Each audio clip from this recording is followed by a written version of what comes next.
تو ابھی میں عبدالحامد صاحب کو قرآن ریسائٹیشن کے لیے ویلکم کرتا ہوں. اعوذ باللہ من الشیطان الرجیم بسم اللہ الرحمن الرحیم وَلَقَدْ آتَيْنَا لُقْمَانَ الْحِكْمَةَ أَنِ اشْكُرْ لِلَّهِ وَمَنْ يَشْكُرْ فَإِنَّمَا يَشْكُرُ لِنَفْسِهِ وَمَنْ كَفَرَ فَإِنَّ اللَّهَ غَنِيٌّ حَمِيدٌ وَإِذْ قَالَ لُقْمَانُ لِابْنِهِ وَهُوَ يَعِظُهُ يَا بُنَيَّ لَا تُشْرِكْ بِاللَّهِ إِنَّ الشِّرْكَ لَظُلْمٌ عَظِيمٌ وَوَصَّيْنَا الْإِنسَانَ بِوَالِدَيْهِ حَمَلَتْهُ أُمُّهُ وَهْنًا عَلَى وَهْنٍ وَفِصَالُهُ فِي عَامَيْنِ أَنِ اشْكُرْ لِي وَلِوَالِدَيْكَ إِلَيَّ الْمَصِيرُ وَإِنْ جَاهَدَاكَ عَلَى أَنْ تُشْرِكَ بِي مَا لَيْسَ لَكَ بِهِ عِلْمٌ فَلَا تُطِعْهُمَا وَصَاحِبْهُمَا فِي الدُّنْيَا مَعْرُوفًا وَاتَّبِعْ سَبِيلَ مَنْ أَنَابَ إِلَيَّ ثُمَّ إِلَيَّ مَرْجِعُكُمْ فَأُنَبِّئُكُمْ بِمَا كُنْتُمْ تَعْمَلُونَ يَا بُنَيَّ إِنَّهَا إِن تَكُ مِثْقَالَ حَبَّةٍ مِّنْ خَرْدَلٍ فَتَكُنْ فِي صَخْرَةٍ أَوْ فِي السَّمَاوَاتِ أَوْ فِي الْأَرْضِ يَأْتِ بِهَا اللَّهُ إِنَّ اللَّهَ لَطِيفٌ خَبِيرٌ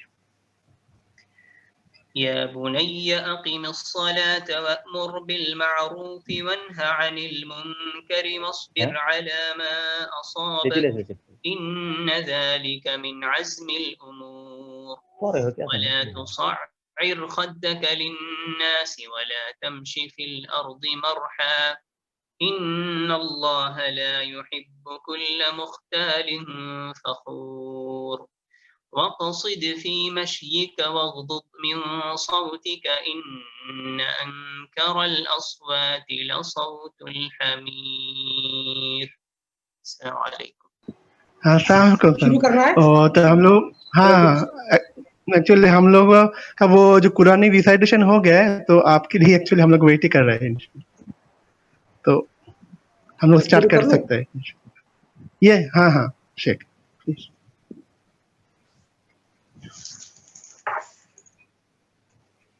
السلام علیکم ورحمۃ اللہ وبرکاتہ. وعلیکم السلام ورحمۃ اللہ وبرکاتہ.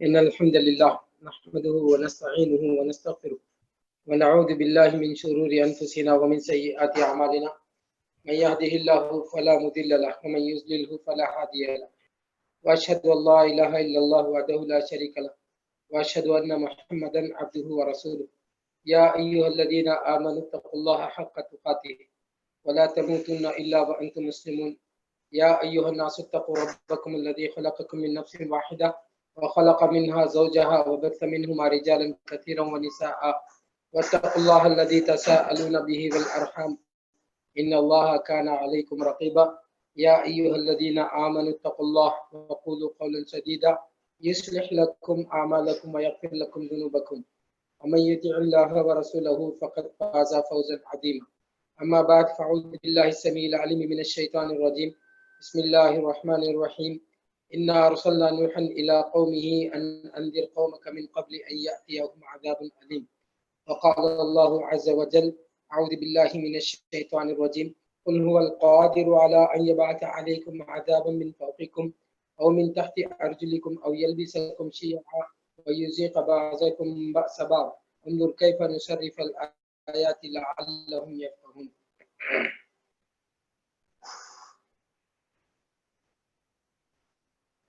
محترم ناظرین، اللہ کی توفیق سے آج آپ کے سامنے شرک کے نقصانات اس موضوع پر کچھ باتیں سنانے کی ہمت کر رہا ہوں. دعا کرتا ہوں کہ اللہ تعالیٰ ہمارے زبان میں تاثیر نصیب فرمائے اور یہ بیان خیر و برکت کا ذریعہ بنے. جو قوم شرک کرتی ہے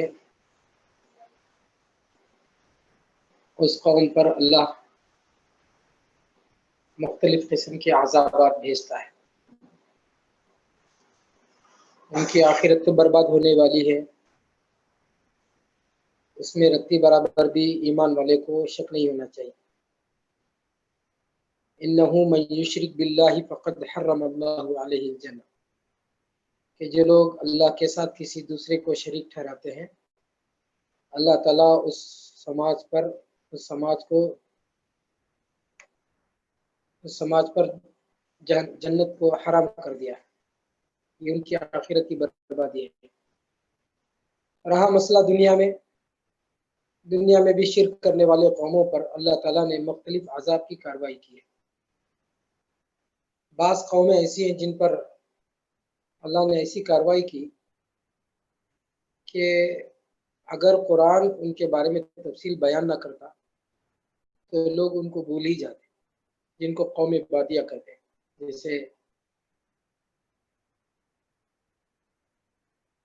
قومیں تھیں جن کو اللہ تعالیٰ نے کلی طور پر صاف کر دیا زمین سے شرک کی وجہ سے. بعض قومیں ایسی ہیں جن کو اللہ تعالیٰ جینے کا تو موقع دیا مگر ذلت اور رسوائی کے ساتھ، جیسے بنی اسرائیل وَضُرِبَتْ عَلَيْهِمُ الذِّلَّةُ وَالْمَسْكَنَةُ وَبَاءُوا بِغَضَبٍ مِّنَ اللَّهِ. بہرحال جو قوم اللہ کے ساتھ کسی کو شریک ٹھہراتی اس قوم پر اللہ عذاب کی کارروائی کرتا ہے.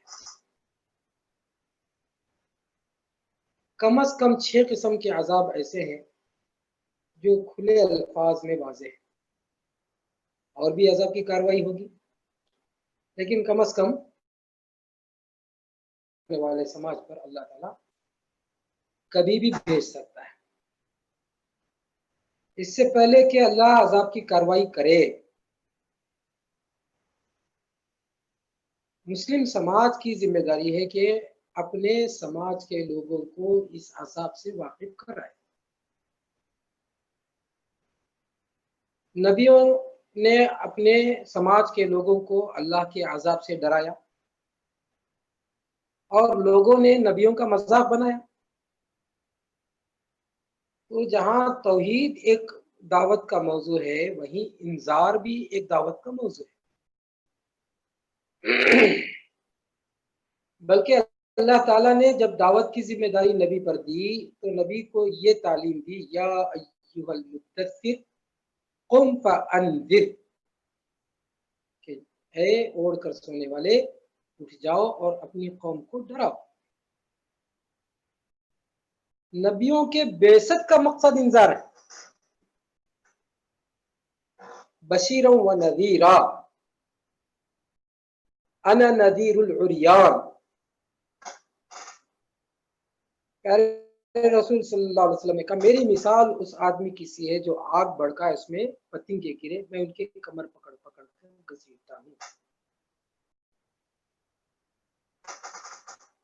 نوح علیہ السلام کی بعثت کا مقصد اللہ نے کہا انا ارسلنا نوحا الی قومه ان انذر قومک من قبل ان یاتیہم. ہم نے ہی نوح کو رسول بنا کر بھیجا ان کی قوم کی طرف کہ وہ جائے ڈرائے اپنی قوم کو اس سے پہلے کہ اس قوم پر دردناک عذاب کی کارروائی ہو جائے. پیارے رسول صلی اللہ علیہ وسلم کو اللہ نے کہا قل هو القادر على ان يبعث عليكم عذابا من فوقكم او من تحت ارجلكم او يلبسكم شيعا ويذيق بعضكم بأس بعض انظر كيف نصرف الآيات لعلهم يفقهون. کہ نبی اپنی قوم کو جا کر دھمکی دے کہ آپ پر اوپر کے جانب سے عذاب کو نازل کرے یا آپ کے قدموں تلے سے عذاب کو اٹھائے یا آپ کو مختلف ٹکڑیوں کی شکل میں بانٹ کر ایک دوسرے کا مزہ چکائے. دیکھیے ہم نشانیوں کو بار بار کیسے لاتے ہیں تاکہ تم سمجھ سے کام لے سکیں. نبیوں نے اپنی قوم کو اللہ کے عذاب سے ڈرایا اور قوموں نے نبیوں کا مذاق بنایا. جب یہ آیت نازل ہوئی پیارے رسول صلی اللہ علیہ وسلم سجدے میں گر، پھر آ کر صحابہ سے بھی کہا سألت ربی ثلاثا فآتانی اثنتین ومنعنی واحدہ. سألت ربی اللہ یہلک امتی بالسناء فآتانیہا، وسألت ربی اللہ یہلک امتی بالبرق فآتانیہا، وسألت ربی اللہ یجعل بأسهم بینہم فمنعنیہا. میرے رسول صلی اللہ علیہ وسلم نے صحابہ سے کہا کہ میں نے رب سے 3 سوال کیے، جس میں سے 2 عطا کر دی گئی، ایک منع کر دی گئی. سب سے پہلے نبی صلی اللہ علیہ وسلم جس مصیبت سے پناہ مانگے وہ کیا تھی؟ سألت ربی اللہ یہلک امتی بالسناء، کہ اللہ میری امت کو قحط میں ہلاک نہ کر دینا، کیونکہ قحط ایک ایسا عذاب ہے جو نبیوں کی موجودگی میں آ گیا ہے.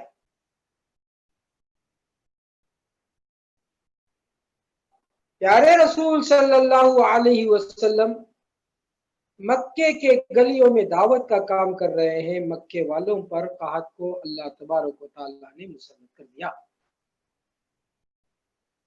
یعنی یہ ایسا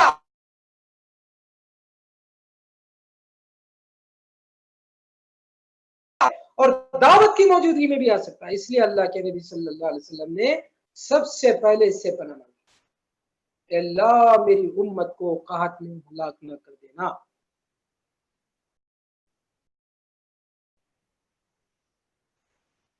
قحط کی 3 حالتیں ہوتی ہیں: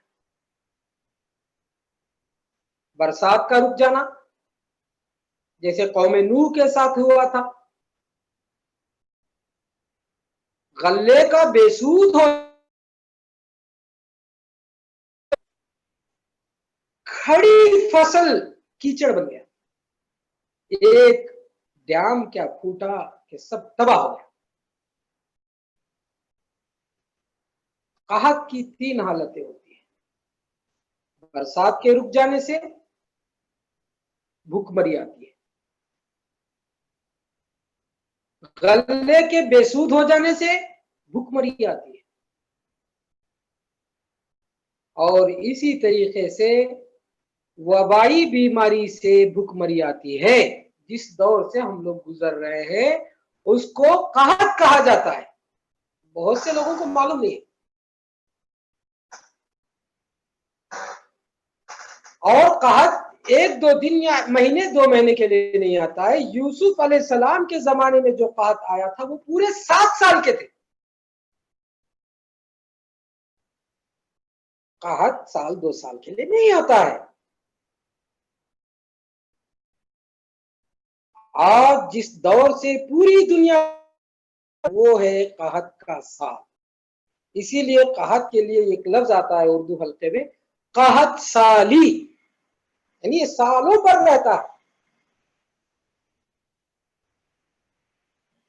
مہینے 2 مہینے کے لیے نہیں آتا ہے. پالیٹیشین اس کو گیم کھیل رہے ہیں، لیکن حقیقت یہ ہے کہ راز کو چھپایا نہیں جا سکے گا کہ قحط سالوں پر رہے گا.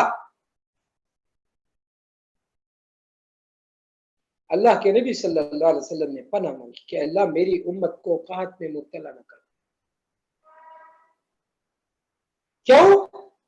اس لیے کہ اصل میں قحط عذاب نہیں ہے. قحط اصل میں عذاب نہیں ہے، اس کو بھی سمجھنے کی ضرورت ہے.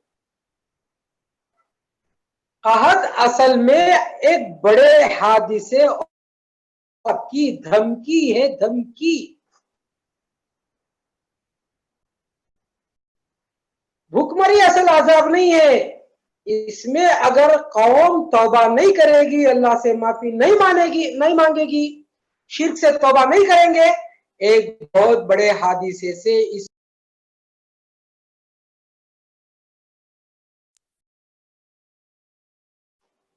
جیسے وقت کا سپر پاور ہے. آج 12 اسٹیٹ ان کے جل گئے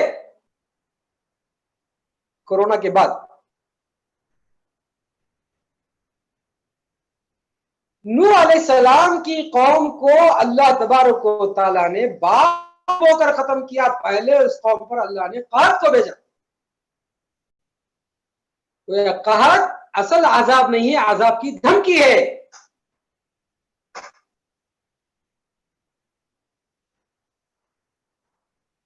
قوم فرعون کو فرعون کی پوجا کرنے کی وجہ سے اللہ نے ڈبویا، لیکن اس سے پہلے اللہ تعالیٰ نے اس قوم پر قحط کو بھیجا. قحط عذاب نہیں، عذاب کی دھمکی ہے.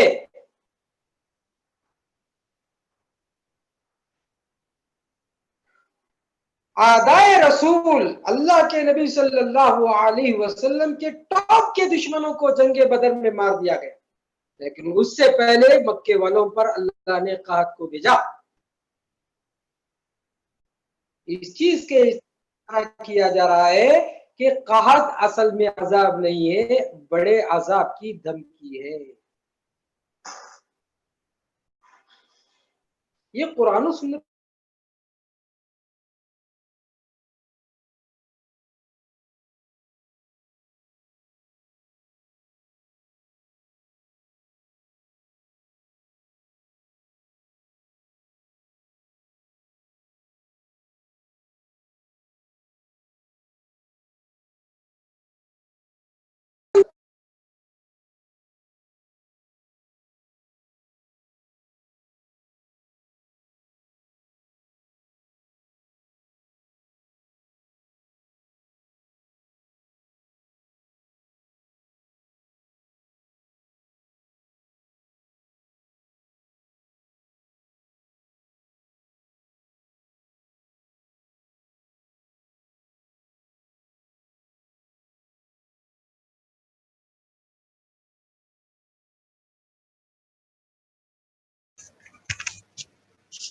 کیا بات ہے، کٹ کیوں جاتا ہے؟ شاید اجازت صاحب ڈراپ ہو گئے، اس کو پھر سے جوائن کرنا پڑے گا شاید. کٹ ہو جاتا ہے. وہ نیٹ ورک کی وجہ سے کبھی کبھی ایسا ہو سکتا ہے. ٹھیک ہے، انشاءاللہ پھر سے جوائن کریں گے. ہاں وہ پھر سے جوائن کرو انشاءاللہ. جی جی جی، آواز بھی کبھی کبھی کٹ جاتی ہے. ہاں وہی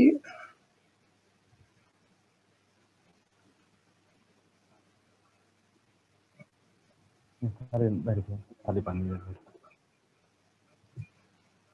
ہاں جوائن کر رہے ہیں. تو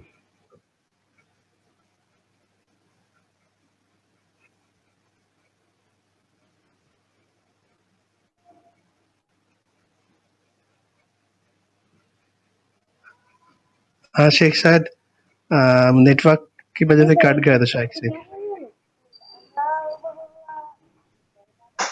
تو اب کی تاریخ میں جب ہم کورونا کے قحط کے پیریڈ سے گزر رہے ہیں، اس وقت مسلمانوں کو 3 کام کرنی پڑیں گے. پہلا کام، اس کا ذمہ دار کون ہے؟ دے دے دے اس کا ذمہ دار کون ہے؟ جب یونس علیہ السلام کی کشتی کو بھونچال ہوا، یعنی طوفان نے لپیٹ لیا، تو یونس علیہ السلام نے اس حادثے کا ذمہ دار خود کو گردانا. لوگوں نے کہا کوئی مجرم ہے جس کی وجہ سے یہ طوفان آ گیا ہے. ظہر الفساد فی البر والبحر بما کسبت ایدی الناس. زمین اور سمندر میں لوگوں کے کرتوت کی وجہ سے فساد ہوتا ہے. کوئی غلط آدمی ہمارے ساتھ سوار ہو گیا ہے، مہربانی فرما کر آپ اپنا نام پیش کر دے ورنہ ہم پورے تباہ ہو جائیں گے. تو اس وقت یونس علیہ السلام نے اپنا نام پیش کیا کہ میں اس کا ذمہ دار ہوں. پہلا کام مسلمانوں کو یہ کرنا ہے کہ اس کووڈ-19 جو اللہ کے عذاب کی کارروائی ہے، اس کا ذمہ دار کون ہے یہ واضح کریں.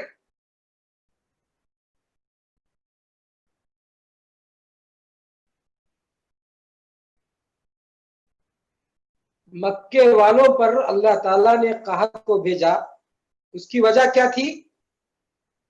کہ مکے والوں نے محمد صلی اللہ علیہ وسلم اور اصحاب رسول کے ساتھ شعب ابی طالب میں ڈیٹینشن کا معاملہ کر دیا، یعنی سماج سے بے دخل کر دیا۔ تو نبی کریم صلی اللہ علیہ وسلم کے بد دعا کی وجہ سے مکے والوں پر قحط آ گیا۔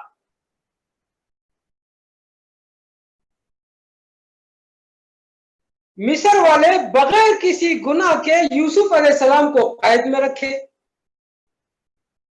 تو اللہ تبارک و تعالیٰ نے مصر والوں پر قحط کو بھیجا۔ کہیں نہ کہیں پوری دنیا میں انسانوں کی نسل کے ساتھ ڈیٹینشن کی پالیسیاں بنائی جا رہی تھی۔ ایک وجہ یہ ہو سکتی ہے کہ پوری دنیا کو اللہ تبارک و تعالیٰ نے قحط کے لپیٹے میں لے لیا۔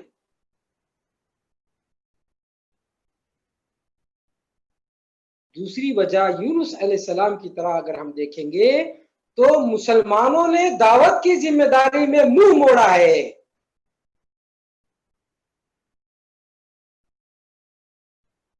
جب یونس علیہ السلام دعوتی کام کرنے کے باوجود اجتہادی چوک کیے تو اللہ تبارک و تعالیٰ نے کشتی کو طوفان کے حوالے کر دیا۔ مسلمان تو ویسے بھی قابل ہیں دعوت کے سلسلے میں، تو اس کے ذمہ دار مسلمان ہو سکتے ہیں کورونا کی، کہ ہم ذمہ دار ہیں کہ ہم نے کام نہیں کیا۔ 1500 سال قوم کو اللہ تعالیٰ موقع دیتا ہے، چاہے وہ حاکم ہونے کے حیثیت سے ہو یا محکوم ہونے کے حیثیت، رعایا کے حیثیت سے ہو یا بادشاہ کے حیثیت، لیکن 1500 سال قوم کو اللہ تعالیٰ موقع دیتا ہے۔ پوری دنیا میں اسلام کو پھیلانا تھا، دوسری چیزوں میں لگ گئے۔ کم از کم بھارت کے مسلمان تقسیم ہند کے بعد تو بہت کچھ کر سکتے تھے غیر مسلمی مداوت کا کام، بہت دوسرے کاموں میں لگ گئے۔ اللہ تعالیٰ کی کاروائی شروع ہو گئی۔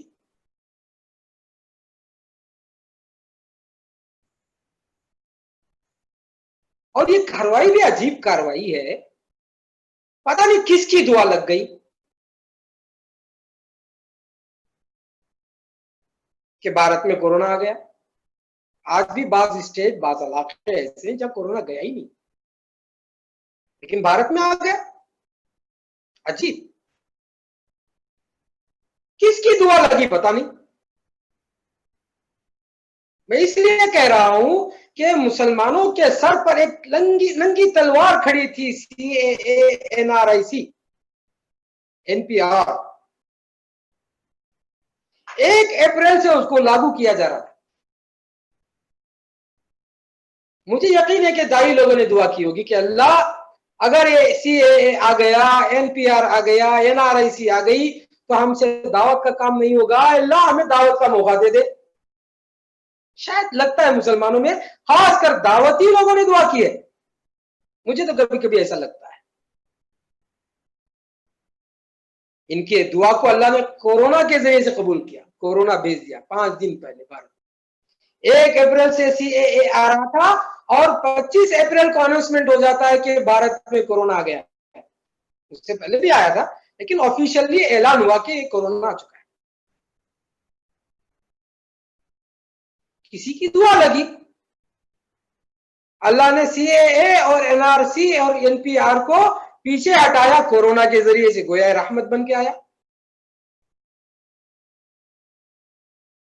لیکن انہیں یہ معلوم ہونا چاہیے کہ CAA اور NRC کینسل نہیں ہوا ہے، ڈیٹ پینڈنگ ہوا ہے۔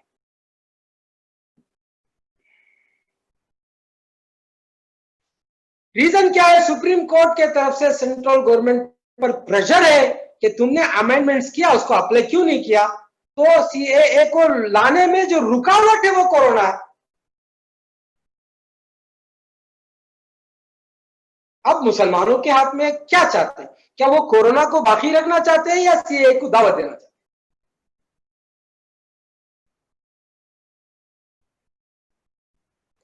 گویا اللہ تعالیٰ نے مسلمانوں کو ایک ایسے جگہ لا کے کھڑا کر دیا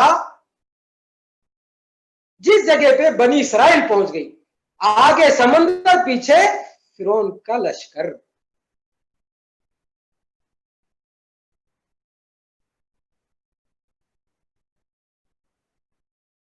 تو پہلا کام ہمیں اپنے گناہوں کا اعتراف کرنا پڑے گا، اپنی غلطی کا اعتراف کرنا پڑے گا کہ اللہ ہم نے دعوت میں غفلت کی ہے، اللہ ہمیں معاف کر دے۔ بعض لوگ کورونا کو بہانہ بنا کے دعوت چھوڑ دیے، ان کو معلوم ہونا چاہیے کہ کورونا جائے گا تو یہ NRIC آنے والا ہے۔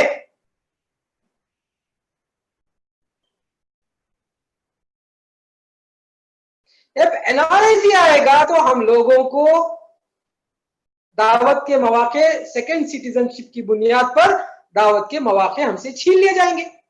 آپ باہر کے لوگ ہو گئے، فارینر ہو گئے، فارینر کو بھارت میں دعوت کی اجازت نہیں ہوگی۔ آپ باہر کے ملک کے ہو گئے، اپنے ملک میں آپ باہر ملک والے ہو گئے، تو فارینر کو دعوت کا موقع ختم۔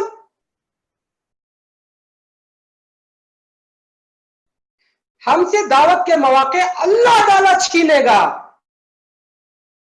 تتولوا يستبدل قوما غيركم ثم لا يكونوا امثالكم، دوسری قوم کھڑی ہو جائے گی دعوت کی، کیونکہ بھارت کا مستقبل اسلام ہے۔ لوگ مسلمان ہوں گے، وآخرین منہم لما يلحقوا بهم، سورہ جمعہ کی آیت ہے جس میں اللہ نے نبی محمد صلی اللہ علیہ وسلم کو بشارت دی کہ قیامت کے قریب ایک بہت بڑی قوم مسلمان ہوگی۔ علماء نے لکھا اس میں اہل الہند، بھارت کے لوگ مسلمان ہوں گے، بڑی تعداد میں لوگ ہوں گے، اور آثار بھی لکھ رہے ہیں ہر دن ذات پات کی لڑائی، لوگ مسلمان ہوں گے، بڑے پیمانے پر ہوں گے انشاءاللہ۔ آیا آپ کی دعوت سے مسلمان ہوں گے یا آپ کو اندر بٹھا دیا جائے گا، اس قوم کو اللہ ہدایت دے گا؟ دو میں سے ایک ہوگا۔ دعوت تو ہوگا آپ کے، اللہ تعالیٰ کو کبھی ضرورت نہیں۔ اس لیے ہمارے اپنے دعوت کی غفلت کا ہمیں احساس ہونا ہے، اور یونس علیہ السلام کی جگہ پہ ٹھہر کے سوچنا ہے کہ ہم اس کے ذمہ دار ہیں، اس قحط کے ذمہ دار ہم ہیں۔ پہلا کام ہمیں یہ کرنا۔ دوسرا کام،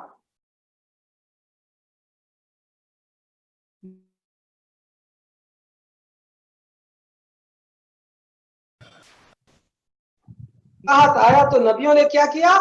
جا کر قوموں کو سمجھایا اللہ ناراض ہو چکا ہے، اس سے معافی مانگ لو۔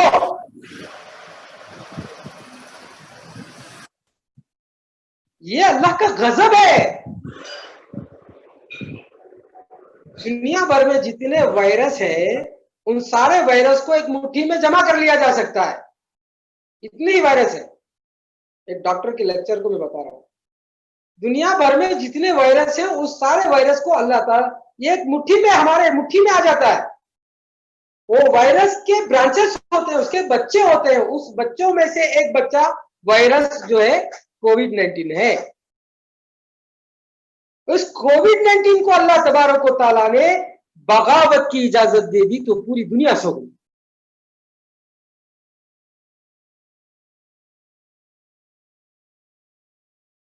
اب یہ بات غیر مسلموں کو مسلمان سمجھائے کہ اللہ ناراض ہوا ہے، صرف ایک وائرس کو بغاوت کی اجازت دے دی تو یہ حال ہے۔